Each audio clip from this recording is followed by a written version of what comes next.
நான் தான் கோபம் சின்ன விஷயம்னு நினைப்பீங்க, ஆனா உடம்புக்குள்ள நான் பெரிய புயல். கோபம் வந்தா கோர்ட்டிசால் அதிகரிக்கும், நினைவுத்திறன் குறையும், கவலை பதட்டம் அதிகமாகும். கோபம் அதிகமானா இதய துடிப்பு வேகமா ஆகும், பிபி உயரும், இதயமே சோர்ந்திடும். கோபம் வந்தா சுவாசமே சரியா நடக்காது, வேகமான ஆழமில்லாத மூச்சு திணறல் மாதிரி ஃபீல். கோபம் அதிகமானா வயிற்று எரிச்சல், கேஸ், ஆசிட் ரிஃப்ளக்ஸ், பசியே இல்லாம போயிடும். கோபம் வந்தா கழுத்து, தோள்பட்ட, முதுகு வலி, உடம்பு முழுக்க எப்பவும் டென்ஷன் மோட். கோபத்தை அடக்கலன்னா இம்யூனிட்டி குறையும், அடிக்கடி சளி, காய்ச்சல் வரும். நீண்ட காலம் கோபம் இருந்தா தூக்கம் போயிடும், மனச்சோர்வு வரும், மனம் சோர்ந்து போகும். கோபத்தை சேர்த்து வச்சா சர்க்கரை, பிபி மாதிரி பெரிய பிரச்சனைகள் மெதுவா ஆரம்பம்.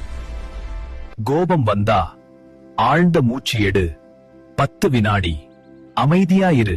நடக்கப்போ தண்ணி குடி, உடம்பு தானே ஸ்லோ ரிலாக்ஸ் ஆகும். கோபத்தை அடக்கறதில்ல, கட்டுப்படுத்த கத்துக்கணும். அப்போதான் உடம்பும் மனசும் சேஃப்.